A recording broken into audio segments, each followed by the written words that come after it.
नमस्कार साथियों, स्वागत है आप सभी का आपके अपने YouTube channel Dhanraj short hand academy steno classes में। दोस्तों, आज का हमारा डिक्टेशन है राजस्थान पत्रिका संपादकीय सत्ता का नशा और नागरिक, जयपुर, दिनांक 11 सितंबर 2020, गति 85 शब्द प्रति मिनट। डिक्टेशन स्टार्ट होगी 5 सेकंड बाद। Get ready, start.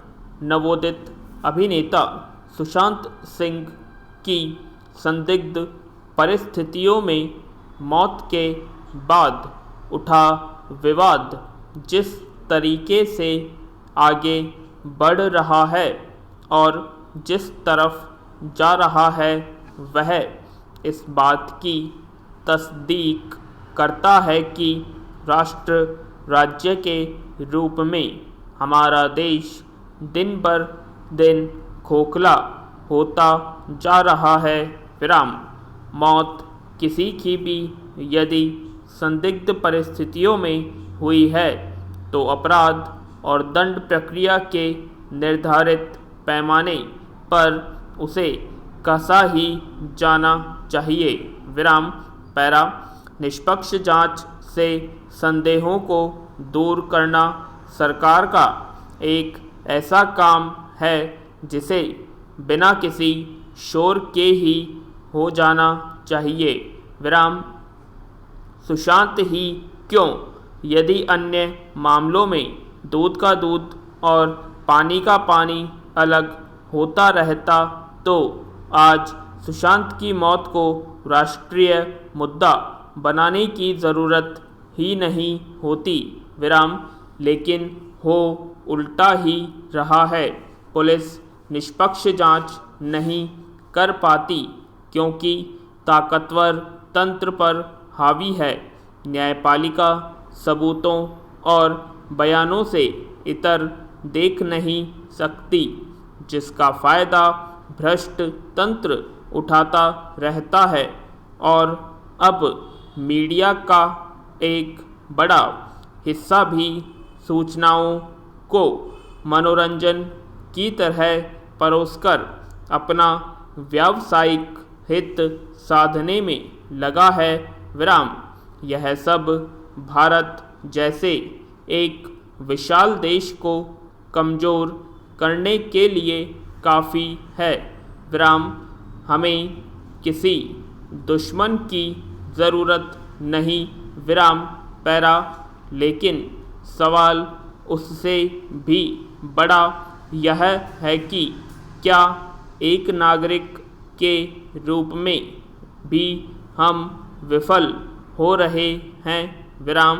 आखिर ऐसे समय जब कोरोना महामारी के कारण पूरा देश अपूर्व संकट से जूझ रहा है और बड़ी आबादी के समक्ष अपना और परिवार का जीवन बचाए रखना भी कठिन चुनौती है, हमारा ध्यान कहाँ है।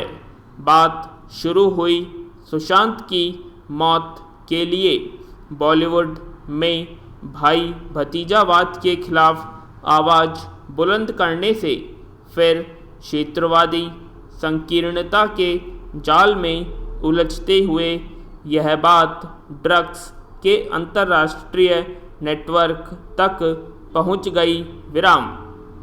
अब यह दलगत राजनीति से होते हुए सत्ता की ताकत के अशुभ इस्तेमाल का निर्लज्ज इश्तेहार बन चुकी है। महाराष्ट्र सरकार यह कहकर बच नहीं सकती कि कंगना के ऑफिस पर बुलडोजर चलाने वाली बीएमसी से उसका कोई लेना देना नहीं है। यदि कोई लेना देना नहीं होता तो बुलडोजर काफ़ी पहले ही चलता। सिर्फ कंगना पर ही नहीं, उन सभी अतिक्रमणकारियों पर जो अब भी मुंबई में शान से घूम रहे हैं। समस्या यही है कि ऐसी कार्रवाइयाँ चुनिंदा ही होती हैं। इससे पहले मुंबई में ही अभिनेता शत्रुघ्न सिन्हा के बंगले का एक हिस्सा तब गिरा दिया गया था जब उन्होंने भाजपा के शीर्ष नेताओं को घेरना शुरू किया था। तब राज्य में सरकार भाजपा की थी। सत्ता का नशा एक जैसा ही होता है। सिर्फ एक नागरिक के रूप में ही हम सत्ता के नशे को उतार सकते हैं। विराम। हमें अपने नागरिक को जागरूक करना होगा। पूर्ण विराम। उम्मीद करते हैं आप सभी को डिक्टेशन पसंद आई होगी, तो प्लीज़ कमेंट बॉक्स में कमेंट करें और यदि आपने हमारे चैनल को सब्सक्राइब नहीं किया सब्सक्राइब करें और वीडियो को लाइक और शेयर करना ना भूलें। धन्यवाद।